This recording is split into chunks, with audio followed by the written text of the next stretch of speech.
से आ जाएं। मुझे आत्मिक बाद में बनना है, लेकिन मुझे पहले छुटकारा चाहिए।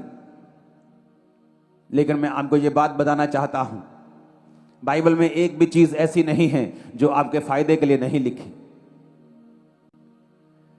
दो तरह का छुटकारा मैंने लोगों का होते हुए देखा है। एक छुटकारा उनका होते हुए देखा है बाय फेथ, विश्वास के जरिए प्रभु ने उनको छुटकारा दिया, लेकिन उनका ध्यान आत्मिक नहीं था।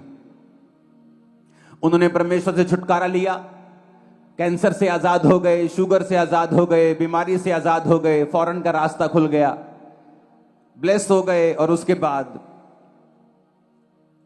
आत्मिकता में नहीं बढ़े। कैंसर से तो आजाद हो गए, अब वो कैंसर तो उनकी लाइफ में नहीं है, पर और बंधनों ने उनको घेर लिया है। क्योंकि छुटकारा परमानेंट नहीं रहता जब तक आप अपनी लाइफ को आत्मिक नहीं करते। वचन कहता है, परमेश्वर ने अब्राहम को कहा, मैं तुझे बड़ी बरकत दूंगा।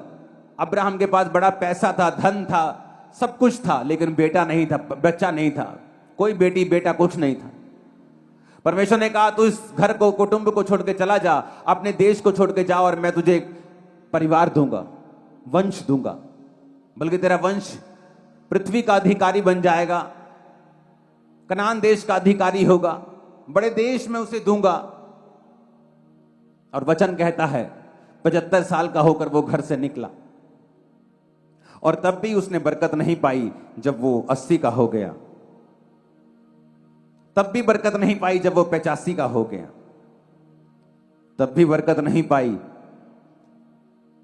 जब वो 90 का हो गया, जब वो 95 का हो गया, जब वो 100 के करीब हो गया, जब वो 100 के करीब हो गया, तो वचन कहता है उसको विश्वास रूपी शक या शक रूपी विश्वास हो गया कि अब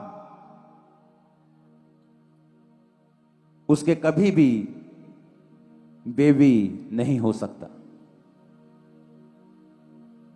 क्योंकि जब दूत ने कहा कि अब अगले साल तेरी पत्नी सारा से तेरे एक पुत्र होगा, तो उसने कहा, प्रभु इस्माइल तेरी दृष्टि में बना रहे, क्योंकि अब मैं 99 साल का हो गया हूं, मेरी पत्नी के पीरियड्स बंद हो गए भी सालों हो गए हैं, वो बूढ़ी हो गई है, उसका गर्भ सूख चुका है, अब हमारे बच्चा नहीं हो सकता। जो हो गया है एक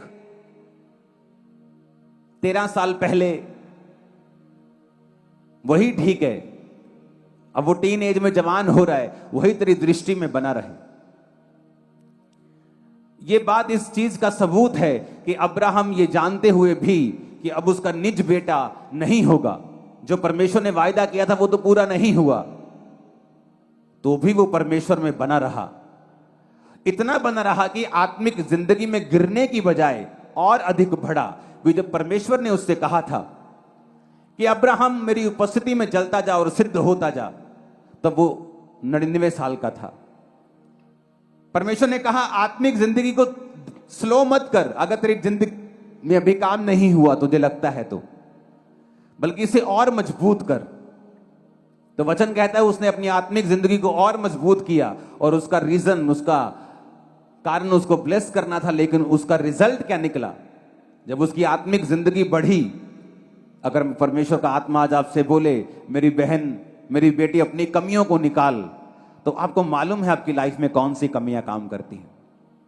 अगर आपसे बोला जाए, मेरे भाई, मेरे बेटे, अपनी कमियों को निकाल, तो आपको मालूम है मैं किन कमियों के बारे में बात कर रहा हूं। तो वचन कहता है कि अब्राहम ने उन कमियों के ऊपर काम किया और सिद्ध हुआ। उसने प्रभु को यह नहीं कहा कि प्रभु कितने साल और बात करेगा, अब बातें ही करता रहेगा, कुछ करेगा भी, लेकिन वचन कहता है उसने कहा, परमेश्वर ठीक है, उसने कमियों को निकाला होगा। इसीलिए जब दूत उसके घर के पास आए तो वो दूतों को पहचान पाया। उसने कहा ये दूत हैं, आदमी के रूप, ये आदमी नहीं है, दूत खड़े हैं। और दूतों के पास जाके बोला, दूतों रुक जाओ, परमेश्वर के, हे परमेश्वर, हे प्रभु रुक जाओ, और मैं कुछ खाने के लिए लेके आता हूं, अपनी मेरी भेंट को ग्रहण करो। और वचन कहता है क्योंकि परमेश्वर के दूत उसके पास आते थे, लेकिन वो उन्हें